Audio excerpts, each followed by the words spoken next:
Hello and welcome back to Hidden in the Stars. You may have heard all this talk of auroras and geomagnetic storms this week, but how informed are you about them?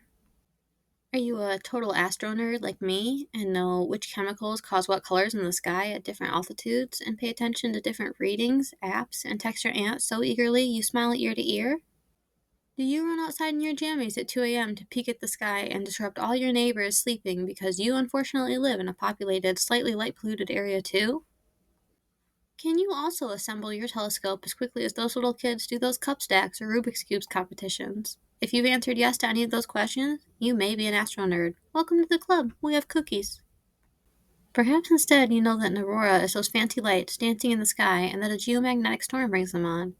But maybe you don't know too much about what a geomagnetic storm is, besides what you can deduce from the name geomagnetic, and your knowledge that they are also known as the northern or southern lights, so you look towards the north or south. You're like most people, so don't worry, you're getting there. Maybe, just maybe, you're here to learn everything about this wild talk of these crazy aurora things that everyone is losing their minds over. What the gooseberry is a geomagnetic anything? Why is it so interesting? If I hear one more person say a KP number thingy, I'm gonna lose it. Don't have FOMO and don't feel bad. We're here to help, so stay with me. Let's break it down. Everything you need to know about auroras. First, we mentioned gooseberries. A geomagnetic storm is some sort of disturbance in Earth's magnetosphere. See, there's that word magnet, usually triggered by a coronal mass ejection or a CME from the sun. A CME is a large, mind you, we're talking the sun, so I mean large, eruption of plasma and magnetic, there's that magnet again, fields from the sun's corona, from the word coronal. The corona is the outermost layer of the sun. Geomagnetic storms cause auroras. So, what sort of happens during a geomagnetic storm is that magnetic fields that we talked about, along with really high energy particles from the CME, are ejected towards Earth. When they reach Earth, they're met with our magnetic field, which typically protects us. These meetings can cause big interactions, significantly big interactions that kind of distort and cause disruptions and compressions in our magnetic field. You know those balls with the lightning stuff that looks like inside, and they follow your hand wherever you touch it on the outside. The lightning on the inside touches the glass. It's kind of like that. It's not really the same principle, but how you see their interaction working is like this how the distortion happens. I hope that makes sense and isn't more confusing. It all has to do with the energy being transferred. These geomagnetic storms don't only cause auroras, but they can wipe out power grids too. They're categorized on a scale of G0 being the weakest to G5 being the strongest. However, intensity is measured using varying indices, one of which is the K index, or those KP number thingies. Okay, so that's what a geomagnetic storm is. That's what causes auroras. Pretty much, the sun gets mad, throws high energy stuff at the Earth. Earth's magnets turn it into colors, right? It's a little more complicated than that. An aurora is defined as a colorful natural light phenomenon in Earth's sky caused by the sun. You may be referring to aurora borealis, known as the northern lights seen in the northern hemisphere, or aurora australis, known as the southern lights seen in, you guessed it, the southern hemisphere. So as these particles are sent towards Earth, they find weaker spots near the magnetic poles and are funneled into the magnetic field lines in the upper atmosphere. These high-energy particles are having fun. They collide with different gases, giving different reactions. Oxygen and nitrogen and other atmospheric gases transfer energy to the particles. This excites them. As they return to their calmer state, they relax, but remember the law of conservation of energy. Energy cannot be created nor destroyed. Therefore, it must be released. Energy is released in the form of photons. Photons are unique. They're a particle of light, but they have a mass of 0. Take a step back. These particles are sent towards Earth, sneak in on these magnetic field lines near the north and south magnetic poles, and as they relax, they can't be destroyed, so they release light.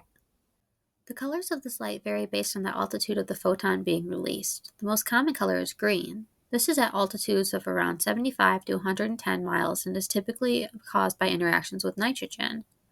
Red auroras are less common and occur above 120 miles. They're usually caused by concentrated oxygen, according to space.com.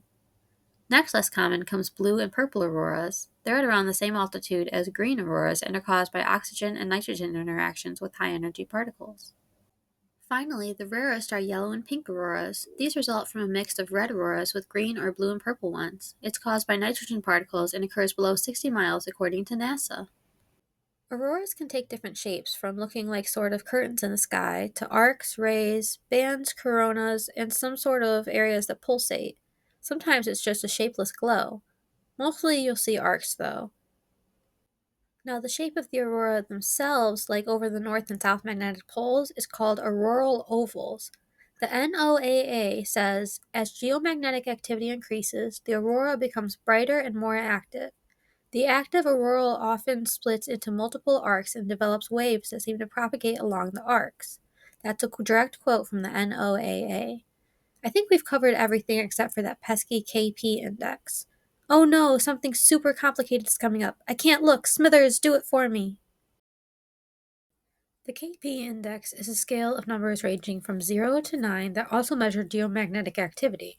This, however, measures the intensity of the aurora, determining its visibility. It is calculated by simply averaging the K index values that the 13 different geomagnetic observatories around the world record. It's recalculated every 3 hours.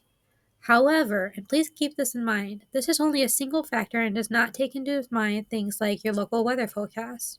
You could have a high KP and still not be able to see the aurora due to poor weather in your area. Now that you know what it is, here's how it goes. The image will make more sense as the G scale and latitude are included, but I'll go over the auroral activity. KP index of 0 to 2 have quiet auroral activity. 3 begins getting unsettled. 4, still a G0, as these have all been. The auroral activity is now active. 5, we're up to a G1 on the G scale, a minor storm. KP of 6, we're still climbing up to a G2. We're in a moderate storm, so we're seeing something definitely. 7, we're at a G3, a strong storm, strong colors, not just a faint glow. KP of 8, G4, severe storm. The whole sky is lighting up, perhaps dancing, maybe losing power grids, solar winds are going off.